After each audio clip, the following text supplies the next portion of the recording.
আমাদের তৈরি কাতলা মাছের কালিয়া।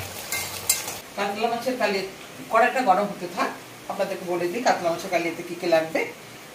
কালিয়ার জন্য নিয়েছি মাছ বড় বড় পিস করে কাটা, সর্ষের তেল, তেজপাতা, হলুদ, জিরা বাটা, লঙ্কা বাটা, গোটা গরম মশলা, গোটা শুকনো লঙ্কা, আদা বাটা, পেঁয়াজ বাটা, সর্ষে বাটা, কিশমিশ, চিনি।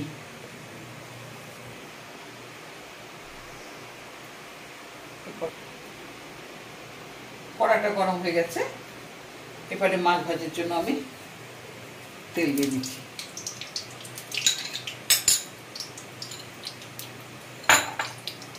বন্ধুরা, তেলটা গরম হয়ে গেছে। যারা রান্না প্রথম শিখছে তাদেরকে একটা টিপস দিয়ে দিই আমি। তেল গরম হয়েছে তখনই বোঝা যাবে। তেলের একটা নিজস্ব কালার আছে। গরম কড়াইতে তেলটা যখন গরম হয়ে যাবে তখন ওটা কালারলেস হয়ে যাবে। মাছটা ভাজবো। আমি আগেই বলেছি আমি তেলের মধ্যে একটু হলুদ দিয়ে থাকি যাতে মাছটা তাড়াতাড়ি ভাজা হয়ে যায় আর মাছগুলো না ঠিকতে পড়ে। এক এক করে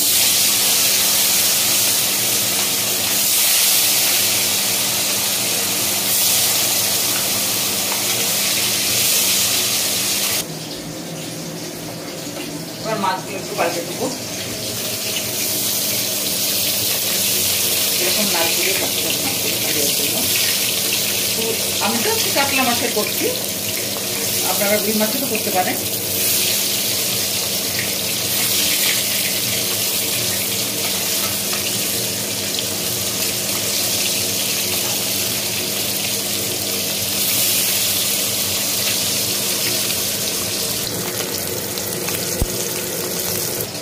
মাছগুলো ভাজা হয়ে গেছে।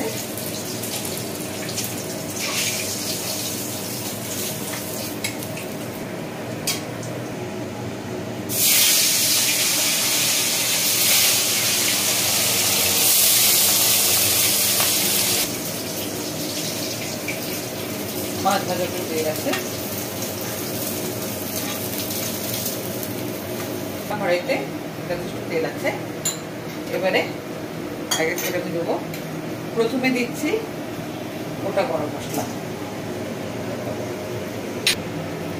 গোটা গরম মশলা দিয়েছি, তারপরে দুটো তেজপাতা, 4টে শুকনো লঙ্কা,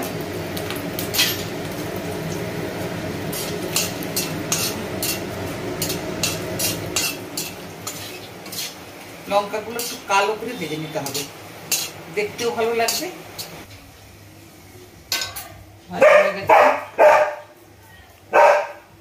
এবার একটু তেল দিচ্ছি, হলুদ দিচ্ছি। এরপরে এক এক করে সব মশলাগুলো দেবো।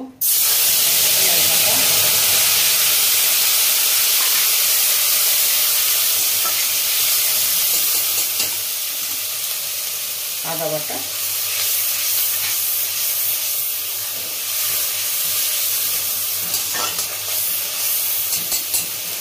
লঙ্কা বাটা,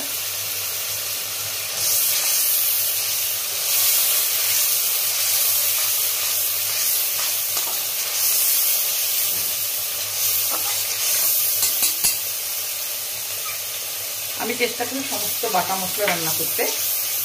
হলুদটা গুঁড়ো নিই, বাটা মশলাতে বাটা মশলাতে বাটাটা গ্রাম মশলাটা খুব সুস্বাদু হয় তরকারি।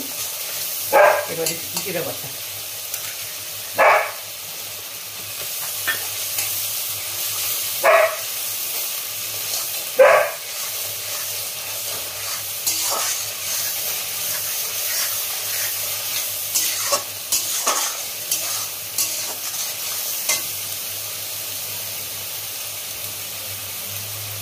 হলুদ দিলাম,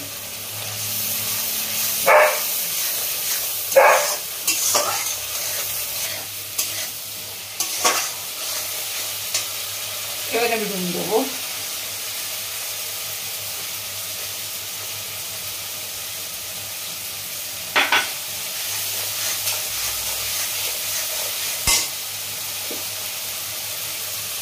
মাছের কালিয়াতে একটু চিনি দিতে হয় স্বাদ আনার জন্য, অল্প।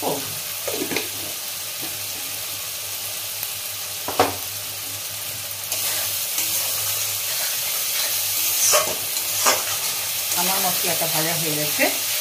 এরপরে দেবো আমি একটু অল্প সর্ষে বাটা। আপনারা চাইলে সর্ষে বাটা নাও দিতে পারেন,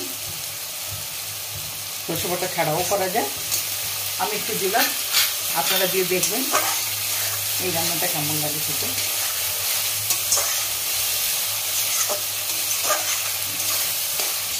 আর একটা কথা আপনাদেরকে আমি জানিয়ে রাখি, আমি গরম মশলাটা রান্না নামানোর আগে কখনো দিই না, কারণ ওর যে একটা র ফ্লেভার থাকে ওটা অনেকে নিতে পারে না। এই মশলাটা যখন আমি কষে নিই সেই সময় দিয়ে থাকি।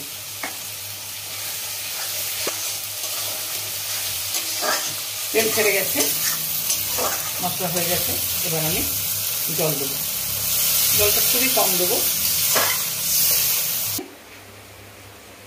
করে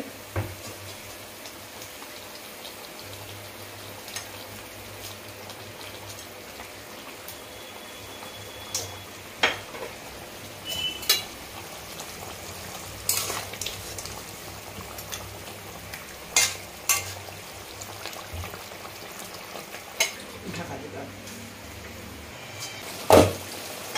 তেল ছেড়ে গেছে, তরকারিটা হয়ে গেছে।